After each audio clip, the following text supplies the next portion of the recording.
Hello everyone, welcome to the most must-see YouTube channel in the galaxy. Welcome to NotMovieHacks. Speaking right now as one half of your hosting team, Matt, and to my left, as always, is the timely Tyler. Timely? I thought you were going to say tiny. Timely.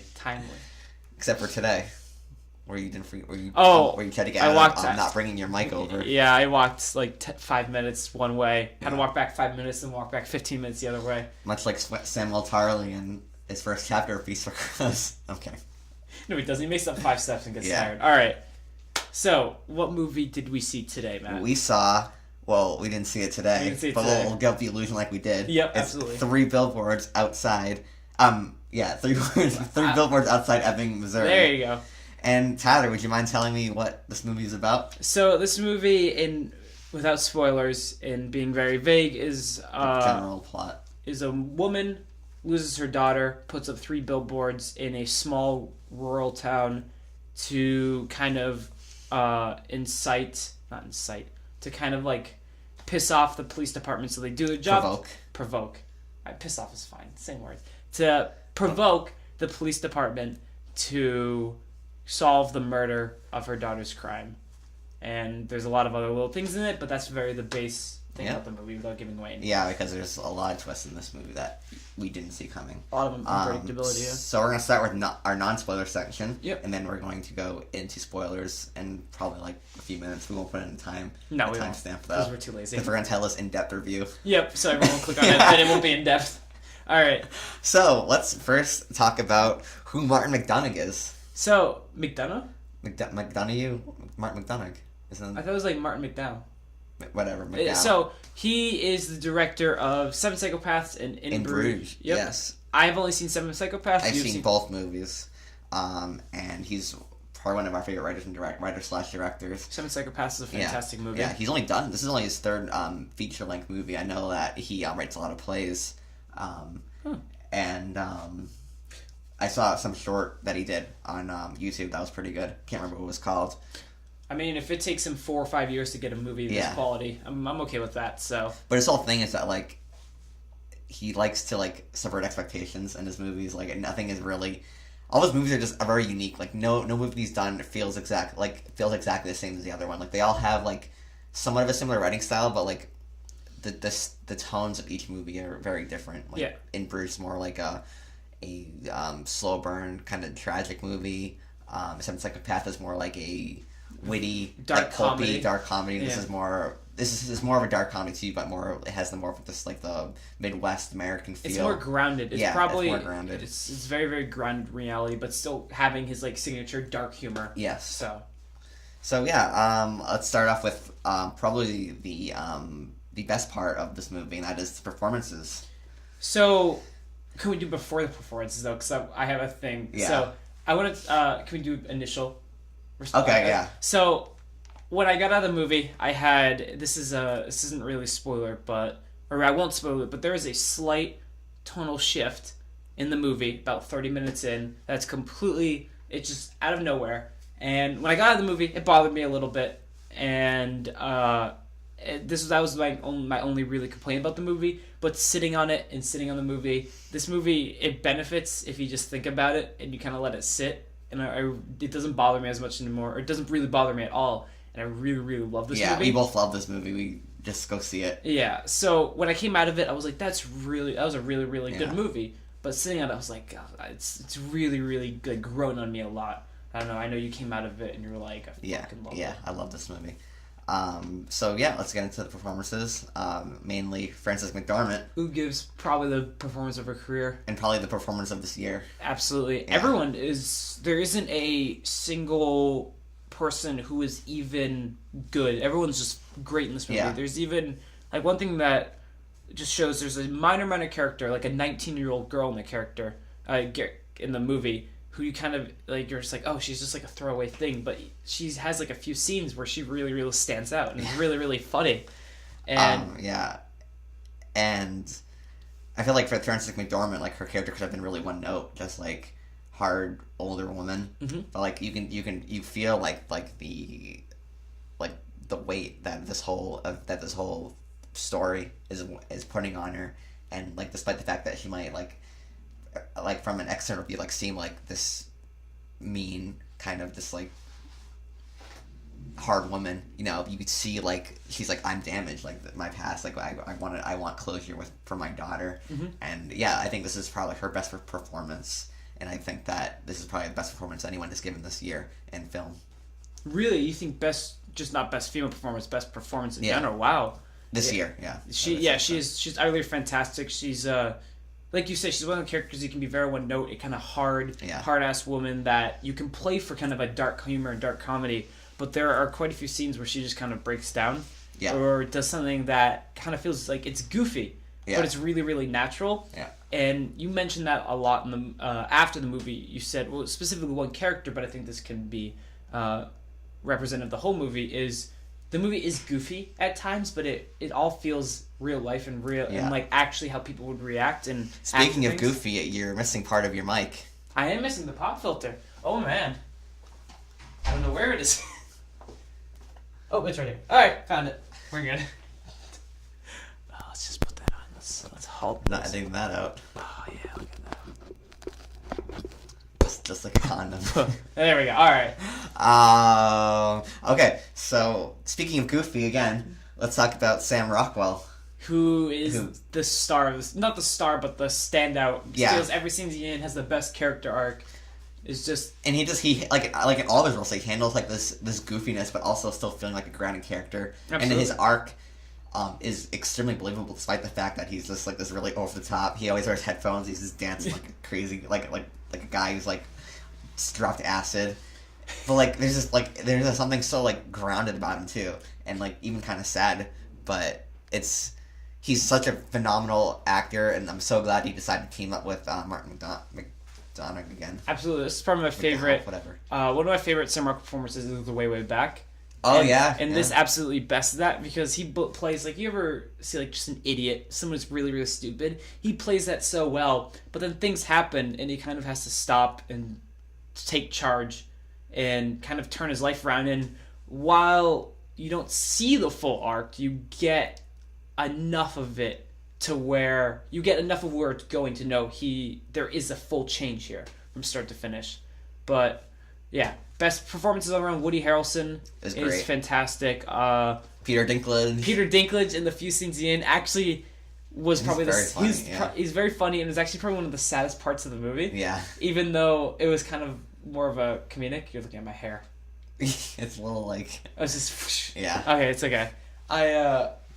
But yeah, no, because there are genuinely sad scenes in this movie, but for some reason Peter Dinklage just kind of, one of his scenes that we'll talk about in spoilers just kind of hits me more. Yeah, but the thing is, like, all these characters feel like a little over the top and goofy, but it just helps make this like the small town feel lived in. Mm-hmm. Like every character feels like, oh, this character would belong here. Absolutely. Yeah, and that's one of the great compliments I can give to Martin McDonagh is that like his writing is just so great here, and he really understands. Even though he's like Irish, he like somehow got the feel of like a Midwestern. Like I couldn't write anything about a small Irish town. No, he he knows how to write interactions between characters too. Yeah, he knows how to write it so you get the sense of history and you get the sense of they're lived it. And like Lucas Hedges, who's the nephew in Manchester by the Sea, he plays Frances McDormand's son in the movie, and he's not in the movie a lot, and they don't have a lot of interactions, but when they do, you're like, this is a real relationship. Yeah. They have history, and everything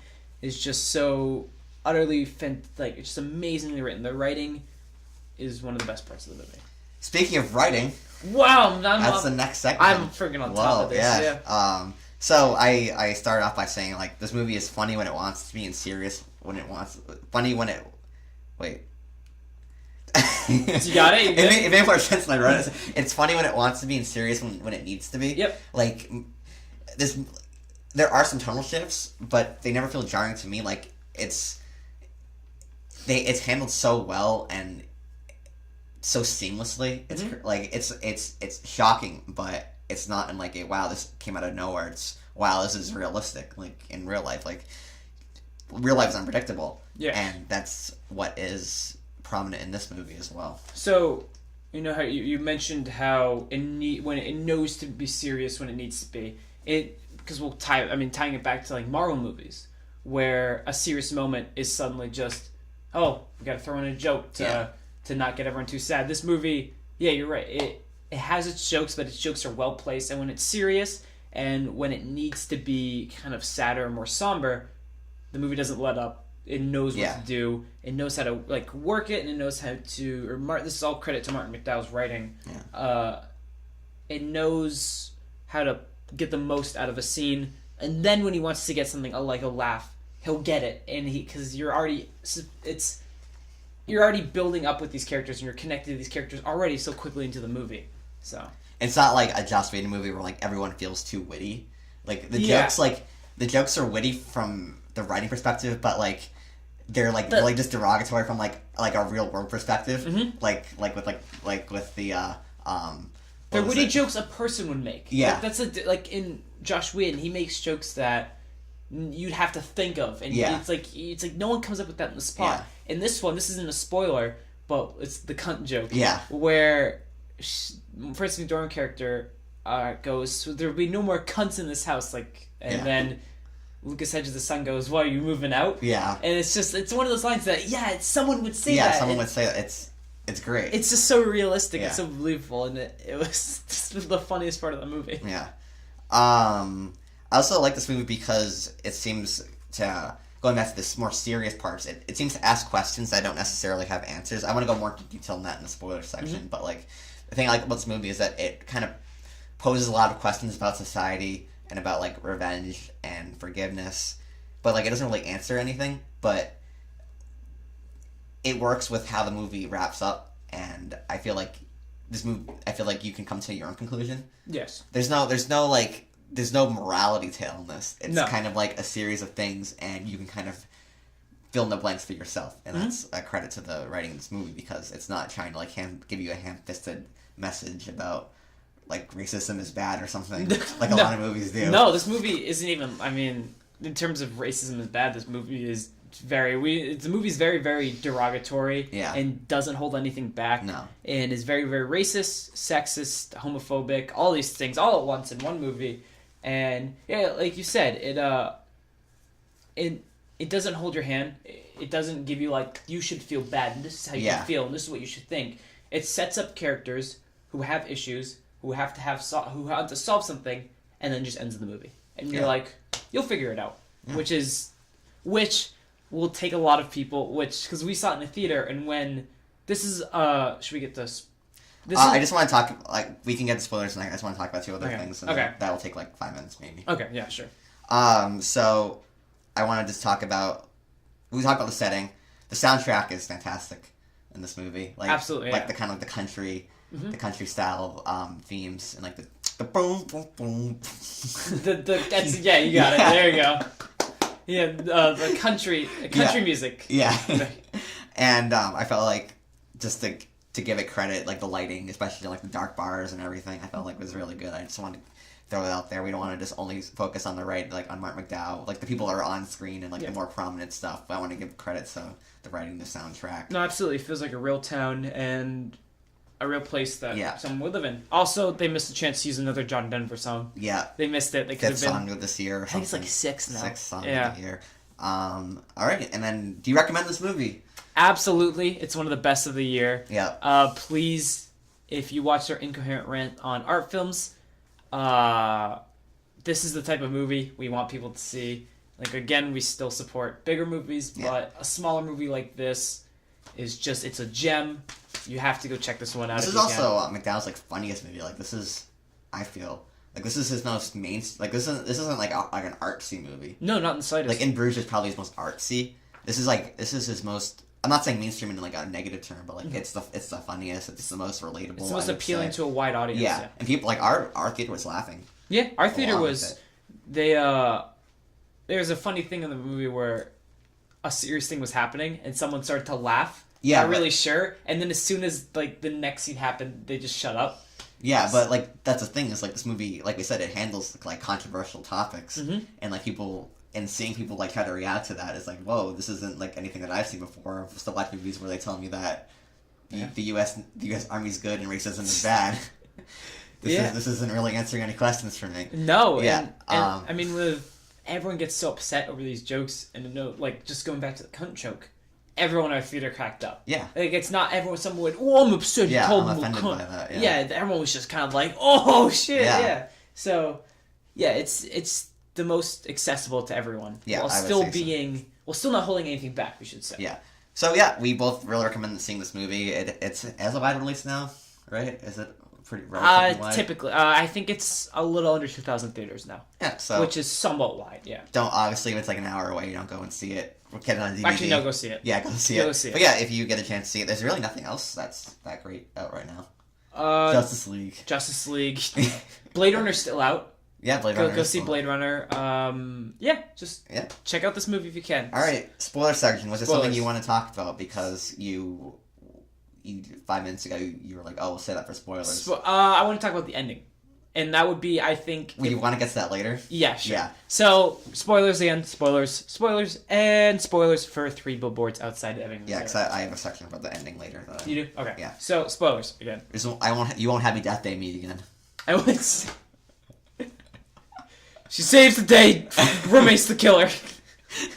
Spoiler section, she wins. I think that was pretty funny. Wasn't it? Were you trying to be funny when I you was a said little it? bit trying to be funny, yeah. Yeah, I failed Good then. job. Alright, thank you. So, what was the point of this movie? Going back to the ideas of revenge versus forgiveness, do you feel like they offer a correct answer? Do you feel like there's a proper solution to that question that I think they were trying to raise in this movie? I think if Martin McDonagh was going for that, we obviously was going for that, but the idea that everything is kind of morally gray. Yeah. And I think if you're going off that idea that there is no correct answer for this and there is no idea for that, and can you really forgive someone and can you really get revenge? The movie's morally gray, and it ends without any really, like... What I'm trying to say is, I'm thinking of a lot of things at once, is, I'm just so smart, is, Like Albert Einstein, there's like the line between the left and right half of your brain it's too thin. It's like the wave that's just going too much. Oh god, that's a bad joke. All right, so yes, there is a morally gray area, and the movie does touch on that without giving you really any answers and lets you figure out them on your own. That's what I was trying to say. Yeah, I think that he's trying to overall like give us a tale about how forgiveness is good, but like I feel like but also saying like, you know, some things can't be forgiven. I guess my example is that the characters that survives the end of the film, they all have, even Woody Harrelson, because he dies like halfway through. Yeah. No, not even. He dies about 30 minutes and 30 to 40 minutes into the movie, maybe. Wow. So like with Frances McDormand, like even though I think the unforgivable thing was the rape and murder of her daughter. Yes. That's something that is up to your interpretation of whether or not she can forgive. Mm-hmm. But I feel like she has a more forgiving arc overall, like with the husband. When there's that scene in the diner when she has the wine bottle in her hand, you're like, she's gonna fuck this guy up for burning down. Because like when the billboards are burned down, she's destroyed. She doesn't know who did it. I think you're supposed to think it was Sam Rockwell. You are supposed to. Yes. That's the movie, because it cuts right to Sam Rockwell after they burn it down. And you're like, I think he goes out too. Like he's like, I'm going out or something, and then like it cuts to the scene where she's driving in. But like and then when the husband reveals that he's the one who did it, like he's like, I was drunk. Yeah, he's like you think that she's going to like mess him up. But then she puts the wine bottle down. She's like, be nice to your 19-year-old girlfriend. Who is the character I mentioned who has 2 scenes in the movie, but she steals. Yeah, she's very funny. Yeah. Yeah. So. And like what are you gonna say? What's the line she says? Anger begets. Anger begets greater anger. Yeah. But like, and then you're like, did she really say begets? That's what Peter Dinklage said. Oh, I love Peter Dinklage in this movie. So. Yeah, sorry, continue. But also with Sam Rockwell, it's like he's like this racist cop that beats the crap out of people without really any remorse. Mm-hmm. And then when he gets the letter from Willoughby, who also before he died, like kind of had this revelation about forgiveness and family. When he his dying like action is to not only kind of forgive Frances McDormand for like the billboards, because from his perspective it's a bad thing that what she did. Yeah. And he's like I'm gonna pay for it, but it's kind of ironic because people are gonna hate you. Oh yeah, his, the longer they stay up, and I'm gonna pay for the next month, and that was funny. But like with the Sam Rockwell thing, when he gives him the letter, it's like you have potential to be a detective if you only learn how to be a good person. Mm-hmm. And then as that's going on, Frances McDormand is lighting the police station on fire with Molotov cocktails. Yeah. And he has the headphones and reading the letter, and it's burning. And like you find out later that he knows he probably in that moment too, he knows like, oh, it's probably Frances McDormand lighting me on fire, because he says at the end he's like who else would have burnt it down? Yeah, but like as he's trying to escape, the thing he does is he grabs the case file on he sees it burning. He bats it out on Mildred Hayes' daughter, and then like when he gets out, he like throws it out into the street so it doesn't catch on fire with him. Yeah, and things like that are great. Because that's the first complete character like twist that he has. That's the first where he has like he starts to have an arc where, because his thing at the beginning is you don't actually see it, but he tortures like a black guy to death or something, or not to death, but tortured a black guy in jail. So everyone kind of shits on him for that. Yeah, and then you're right, the whole coming full circle and everything. So I do think there's like this overall theme of forgiveness, but to a certain degree, because you're not sure if she's going to forgive like the rapist. No, because she probably won't. No, but I think that again, you don't need a clear cut answer for this kind of movie. Like things in like real life aren't like that black and white. So I'm okay with this kind of weird, not specific standpoint. Absolutely. So what's your next thing? Sorry. Did you want to say anything? You finished what I was going to say. Got to that. Okay, so do you want to talk about Woody Harrelson's arc? Yeah, and Woody. Surprise that was there. So Woody Harrelson, Woody Harrelson plays Chief Willoughby, the person that Frances McDormand's character Mildred Hayes calls out in the Billboards. Yeah, and for not like investigating enough into the murder. Yep, and then you see some of his family life, and then I'm trying to have my goddamn Easter dinner. God damn it. Oh, I love Woody Harrelson. So he talks to Mildred, and he's like, I don't think that's all fair. He's like, I'm dying. He's like, I have cancer. And she's like, I don't care. Yeah, she's like, so? She's like, yeah, so those billboards won't be as effective as when you're gone. Yeah. And you're like, oh, shit. And then Mildred, Frances McDormand drills a hole in the dentist's thumb because... He's obviously on the side of the police. He's on the side of police, then...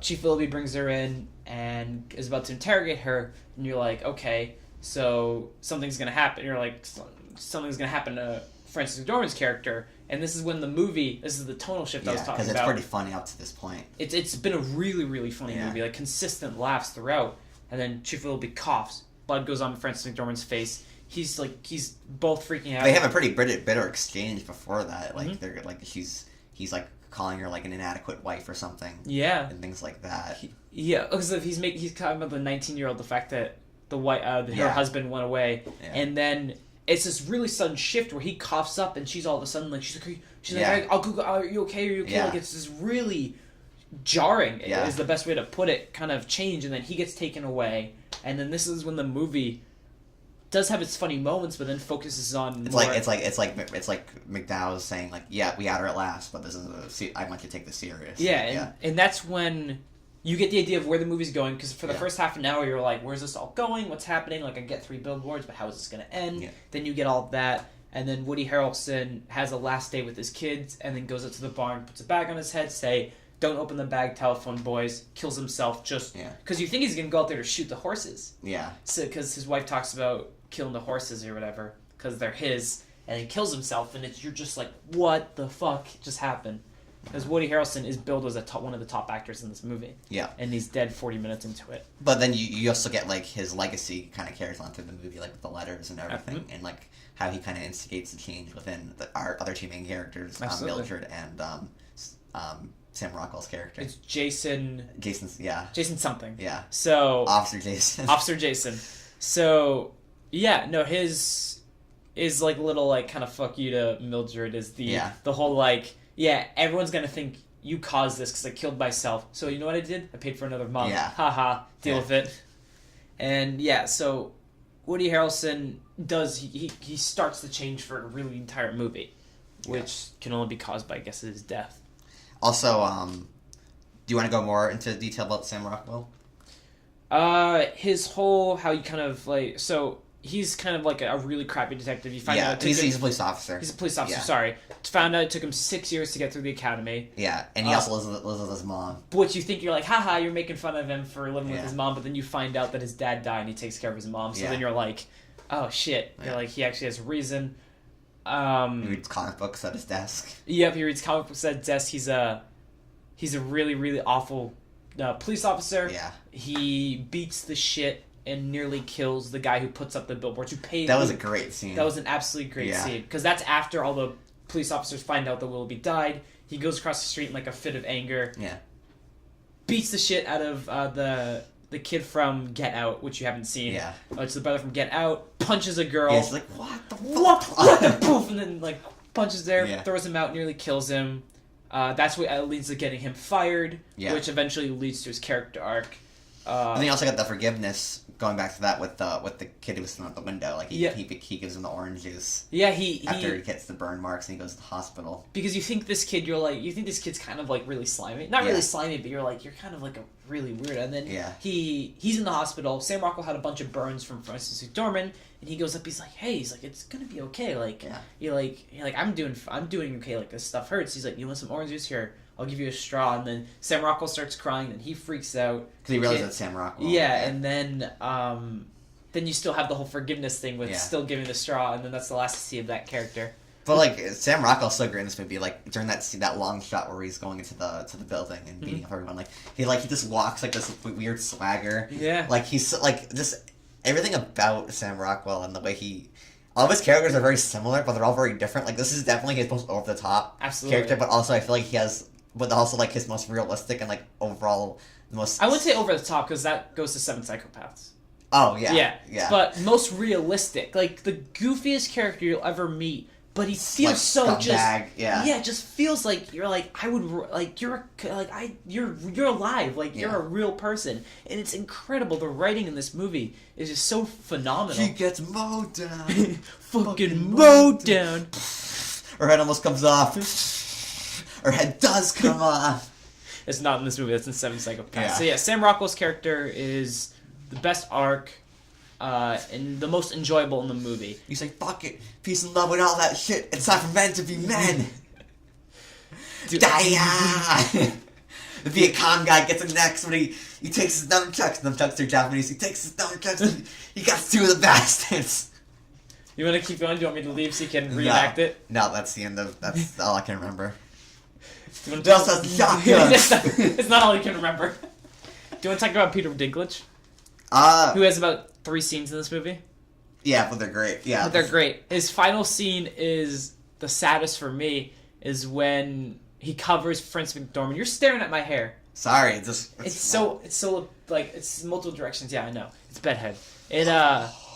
He helps Francis McDormand. He covers for her. He's like, how about will you go on a date with me? And she says, yeah. They have a date where the husband kind of makes fun of the fact that he's a midget and a dwarf. He's in a little boy's room. Yeah, in a little boy's room.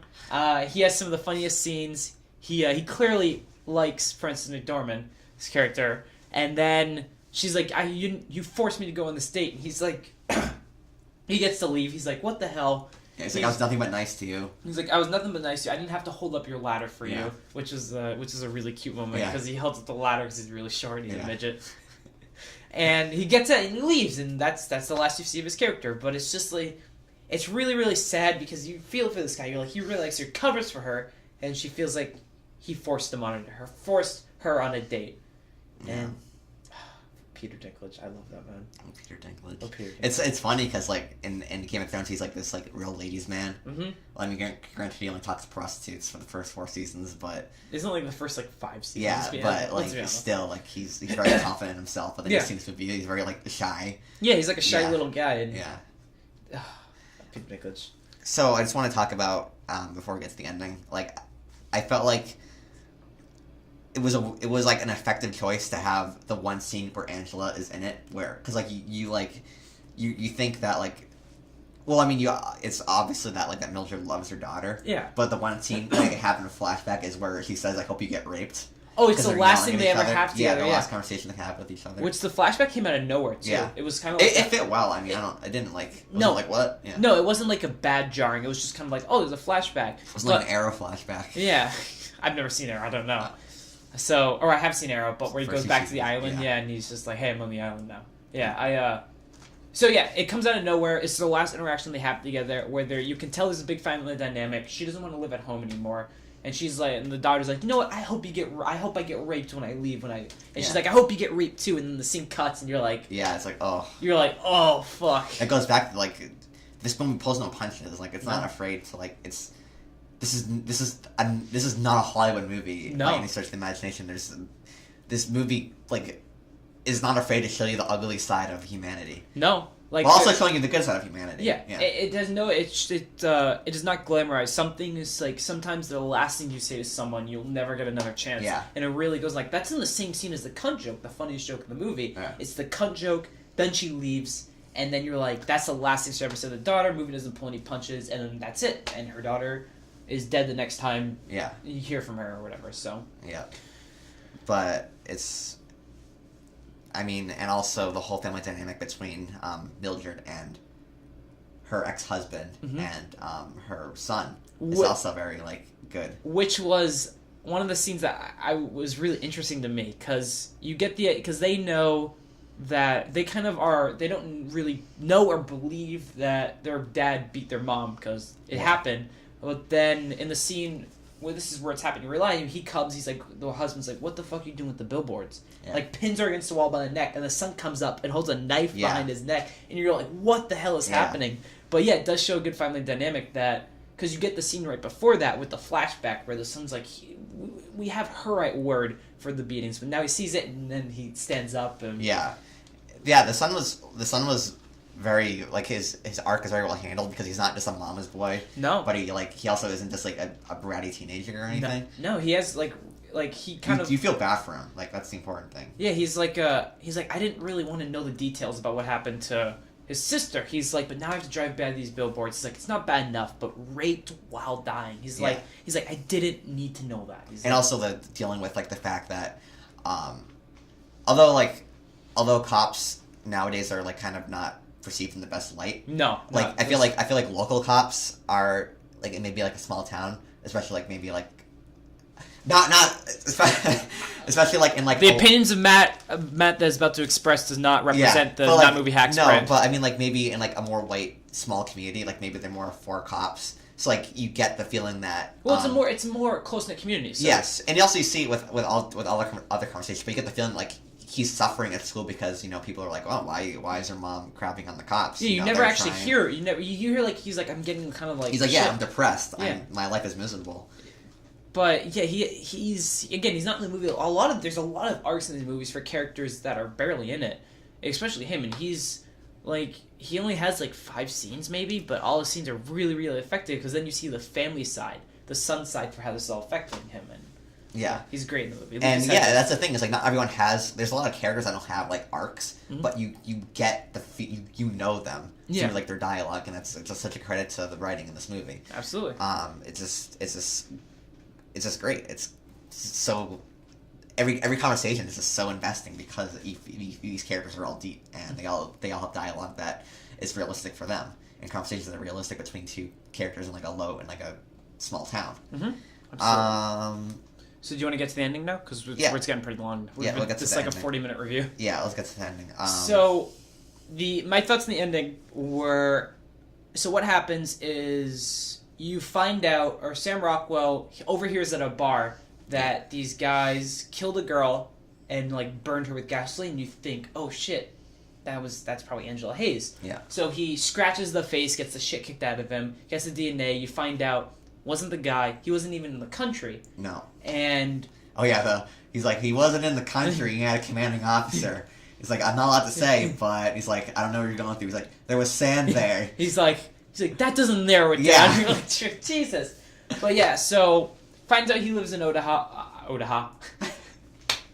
He finds out. I hate you. Turns out he lives in Idaho, and Francis McDormand's like, you know what? I'm gonna drive to Idaho in the morning. He's like, he's like, can you want company? So they drive to Idaho, and while they're driving, she's like, I really am not sure about killing this dude. And he's like, neither am I. She's like, we'll figure it out along the way. And you're like, okay, you're gonna see the scene. Movie cuts to black. Yeah. Written and directed by Martin McDonagh. And everyone in the audience, or not everyone, but a lot of people went, oh, what? Yeah. So, the ending, because we talked about the whole morally gray area, it doesn't give you an answer. It's very, very ambiguous to what actually happens.